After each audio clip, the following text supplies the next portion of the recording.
അധ്യക്ഷൻ Shri Praveen Mohan, Kerala vision operator associate സംസ്ഥാന president. എല്ലാവർക്കും നമസ്കാരം.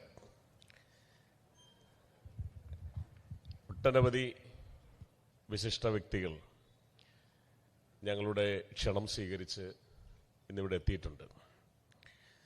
എല്ലാവരെയും ഞാൻ പേരെടുത്ത് അഭിസംബോധന ചെയ്യുന്നില്ല, കാരണം ഒട്ടനവധി ആളുകളുണ്ട് എന്നുള്ളതുകൊണ്ട് തന്നെ. ഇന്നിവിടെ 6:36 നമ്മളുടെ നോമ്പ് തുറയുടെ സമയം. ഇപ്പോൾ സമയം 6:17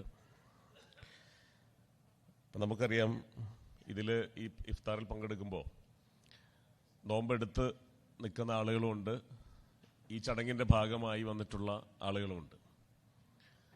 നോമ്പെടുത്ത് നിൽക്കുന്ന ആളുകളെ സംബന്ധിച്ച് പറയുമ്പോൾ ഈ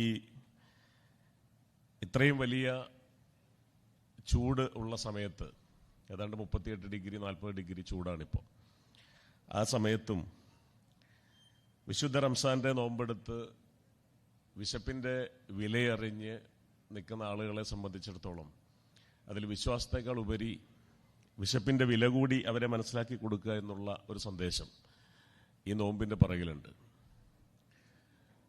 അതുമാത്രമല്ല, ഇപ്പോൾ ക്രിസ്ത്യൻ സമൂഹവും നോമ്പിൻ്റെ സമയത്ത് കാലഘട്ടത്തിലൂടെ കടന്നു പോവുകയാണ്. അപ്പോൾ എല്ലാം കൊണ്ടും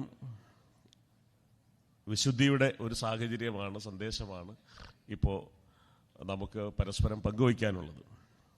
ഇപ്പം ഈ ഒരു വേദിയിൽ, അല്ലെങ്കിൽ ഇങ്ങനെ ഒരു വേളയിൽ കേരള വിഷൻ ഇത്തരത്തിലൊരു ഇഫ്താർ സംഗമം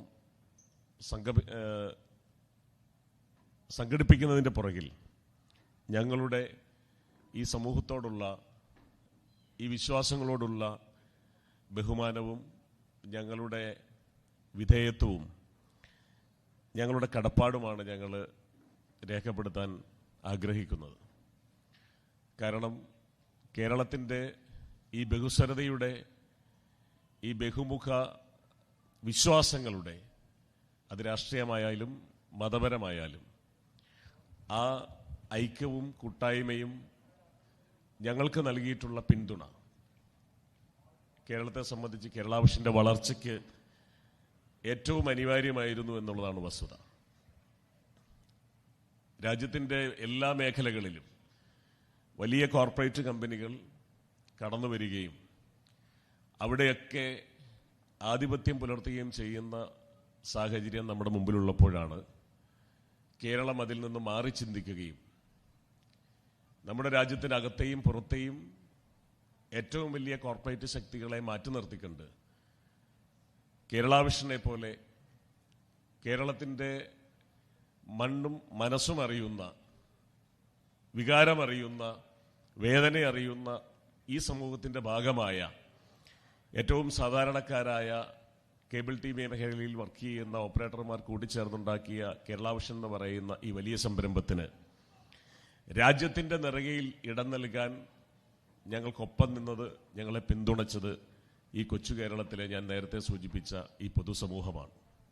അതുകൊണ്ട് തന്നെ ഞങ്ങൾക്ക് ജാതി മത വർഗ വർണ്ണ വ്യത്യാസമില്ലാതെ ഈ പൊതുസമൂഹത്തോട് കേരള വിഷൻ കുടുംബത്തിന് വലിയ കടപ്പാടുണ്ട്, ഞങ്ങൾക്ക് സ്നേഹമുണ്ട്. അപ്പം അതുകൊണ്ട് തന്നെ ഞങ്ങൾ ഓണം ഗംഭീരമായി ആഘോഷിക്കാറുണ്ട്, ക്രിസ്തുമസ് ഞങ്ങൾ ഗംഭീരമായി ആഘോഷിക്കാറുണ്ട്, അതേപോലെ തന്നെ ഇഫ്താറും ഇപ്പോൾ കേരള വിഷൻ നിങ്ങളുടെ എല്ലാവരുടെയും സഹകരണത്തോടു കൂടി ആഘോഷിക്കുന്ന വേളയാണ്.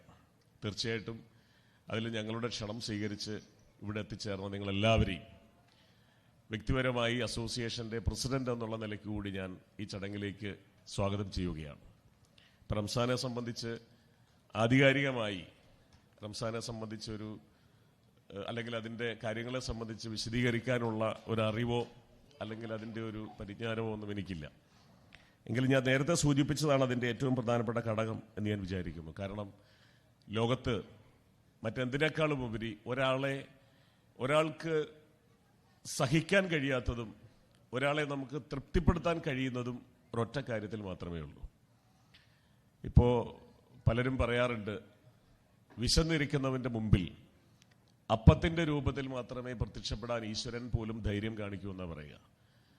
കാരണം വിശപ്പിൻ്റെ മൂല്യം അത്രത്തോളമുണ്ട്. വിശന്നിരിക്കുന്നതിൻ്റെ മുമ്പിൽ മറ്റൊരു രൂപത്തിലും പ്രത്യക്ഷപ്പെടാൻ ഈശ്വരന് പോലും ധൈര്യമില്ല എന്ന് പറയുക. അതുപോലെ തന്നെ ഒരാളെ നമുക്ക് തൃപ്തിപ്പെടുത്താൻ കഴിയുന്നത്, ഒരാൾ മതി, എനിക്ക് മതി എന്നൊരു മനുഷ്യനെ കൊണ്ട് നമുക്ക് പറയിപ്പിക്കാൻ കഴിയുന്ന ഒരേ ഒരു കാര്യം അവന് ഭക്ഷണം കൊടുക്കുക എന്ന് മാത്രമാണ്. അവൻ ഭക്ഷണം കഴിക്കുമ്പോൾ മാത്രമാണ് എനിക്കിനി വേണ്ട, എനിക്കിത് മതി എന്ന് ഒരു മനുഷ്യൻ പറയുക. മറ്റെന്തവന് കൊടുത്താലും, എത്രത്തോളം കൊടുത്താലും ഒരിക്കലും ഒരു മനുഷ്യൻ്റെ മനസ്സിനെ തൃപ്തിപ്പെടുത്താൻ കഴിയില്ല എന്നാണ് പറയുക. ആ അർത്ഥത്തിൽ ഈ റംസാൻ്റെ നോമ്പ്, ഈ റംസാൻ്റെ വ്രതം നമുക്ക് നൽകുന്ന പാഠവും സന്ദേശവും വളരെ വലുതാണ്. അതിൻ്റെ ഭാഗമാകാൻ കഴിഞ്ഞതിൽ ഞങ്ങളുടെ സന്തോഷം ഒരിക്കൽ കൂടി പങ്കുവെച്ചുകൊണ്ട് ഇവിടെ എത്തിച്ചേർന്ന നിങ്ങളെല്ലാവരെയും കേരള വിഷന് വേണ്ടി ഒരിക്കൽ കൂടി ഊഷ്മളമായി സ്വാഗതം ചെയ്തുകൊണ്ട് ഞാൻ എൻ്റെ അധ്യക്ഷ പ്രസംഗം അവസാനിപ്പിക്കുകയാണ്. ഇനി അടുത്തത് നമ്മുടെ റംസാനുമായി ബന്ധപ്പെട്ട സന്ദേശമാണ്. 6:23 അടുത്തിലേക്ക് നമ്മൾ കടക്കുന്നു. എല്ലാവരെയും ഒരിക്കൽ കൂടി സ്വാഗതം ചെയ്യുന്നു.